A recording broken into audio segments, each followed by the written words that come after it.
मेटफा education में फिर से आपका स्वागत है। स्टार्ट करते हैं लेक्चर नंबर 4 इलेक्ट्रोस्टैटिक का। टॉपिक है कूलॉम के नियम का सदिश निरूपण, मतलब vector formation of Coulomb's law. देखो कूलॉम का नियम क्या है। कूलॉम का नियम है दो आवेशों के बीच लगने वाले बल का, और बल क्या होता है, सदिश। बल सदिश होता है तो फिर इसका सदिश निरूपण भी होगा।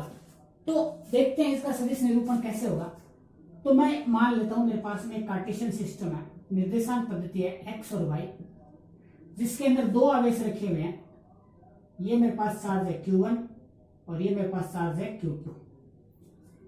Q1 का स्थिति सदिश R1 position vector. Position vector का मतलब क्या है, मान लो ये Q1 चार्ज है, ये इस कार्टेशियन सिस्टम में कहीं रखा हुआ है, तो इसके कोऑर्डिनेट होंगे, इसकी कोई पोजीशन होगी, स्थिति होगी।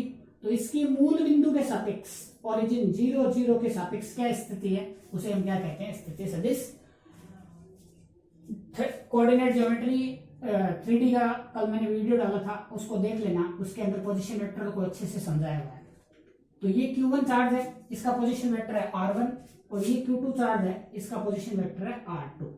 R1 की डायरेक्शन ओरिजिन से Q1 की तरफ, R2 की डायरेक्शन ओरिजिन से Q2 की तरफ। तो देखो ये चार्ज, ये मान लो ये पॉजिटिव है और ये भी पॉजिटिव चार्ज है, तो पॉजिटिव पॉजिटिव एक दूसरे को क्या करते हैं, रिपल करते हैं, मतलब प्रतिकर्षित करते हैं। तो ये चार्ज इसके ऊपर बल लगाएगा इधर, फोर्स। तो इस बल को नाम देंगे F। चार्ज नंबर 2 पर लगने वाला बल 1 के कारण F21। 2 नंबर चार्ज पर 1 नंबर के कारण लगने वाले बल को क्या कहेंगे, F21। अब ये भी तो इसके ऊपर चार्ज लगाएगा, बल लगाएगा तो ये इसको इधर प्रतिकर्षित करेगा। तो ये क्या है, F1 पर लग रहा है 2 के कारण। तो Q1 ने Q2 के ऊपर बल लगाया F21, Q2 ने Q1 के ऊपर बल लगाया F12। तो अब बात करते हैं कि ये बल कितने कितने होते हैं। पहले बात करते हैं F21 की। F21 वेक्टर बराबर, अब वेक्टर है तो इसको दिशा देनी पड़ेगी, तो पहले मापांक लिख देते हैं K Q1 Q2 बट्टा R। दोनों के बीच की डिस्टेंस कितनी है, देखो एक लगा रहा है 2 के ऊपर बल, तो बल लग रहा है ऐसे, तो डायरेक्शन किधर, इधर। अब वही बात करेंगे कि भाई आखिर इसका वेक्टर फॉर्म लाएंगे कैसे। हाँ तो देखो ये डिस्टेंस मान लेता हूं मैं R डिस्टेंस है, तो सदिश का योग मेरे को पता है R1 प्लस R बराबर R2, R1 प्लस R बराबर R2। यही तो होगा, मेरे को क्या चाहिए, R बराबर R2 माइनस R1।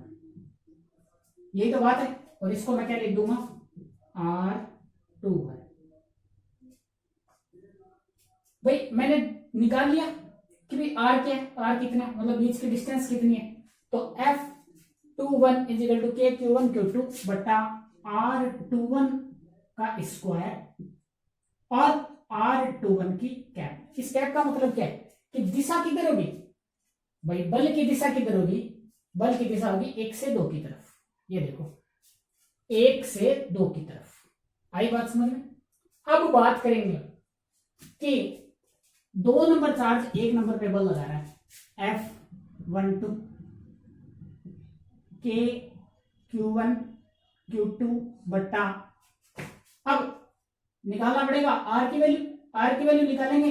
तो सेकंड कंडीशन में क्या होगा, देखो फर्स्ट कंडीशन में तो ये है, ये हमारे पास में Q1, ये हमारे पास में Q2, ये हमारे पास में ओरिजिन, ये R1, ये R2 और ये R।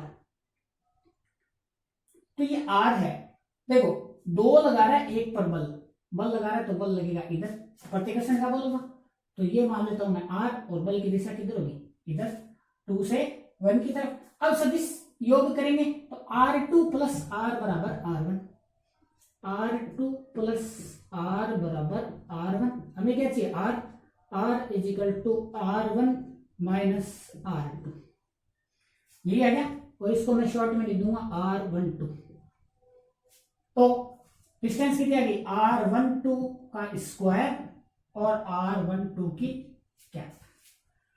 अब देखो किसी सदिश का मापांक, इसका किसी सदिश का स्क्वायर उसका मतलब उसका मापांक आ जाता है, मतलब उसका मैग्नीट्यूड आ जाता है। तो देखो k एक मैग्नीट्यूड है, q1 q2 मैग्नीट्यूड है, ये मैग्नीट्यूड है, दिशाफल सिर्फ ये है। और ये क्या, इकाई सदिश। और एक चीज ध्यान से देखो कि ये r21 यहाँ r12, मतलब क्या, ये एक दूसरे के उल्टे हैं। यहां से भी पता चल रहा है ये बल इधर लग रहा है, ये बल इधर लग रहा है। तो हम क्या कह सकते हैं, F21 is equal to F12 परंतु माइनस का। आई बात समझ ले, मतलब F12 और F21 मापांक में तो बराबर होंगे, मतलब परंतु उनकी दिशा क्या होगी, विपरीत होगी। तो यहां से हम कंक्लूजन निकालते हैं। पहला कंक्लूजन कि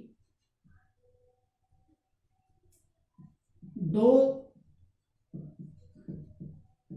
आवेशों के मध्य लगने वाला बल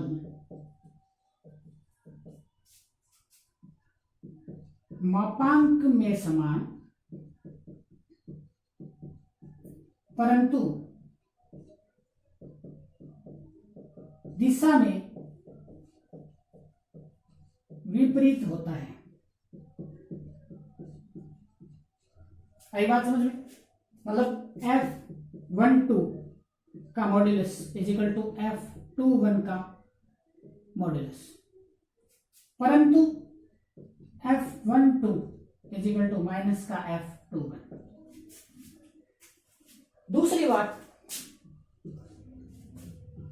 दो आवेशों के मध्य लगने वाला बल एक सीधी रेखा में लगेगा।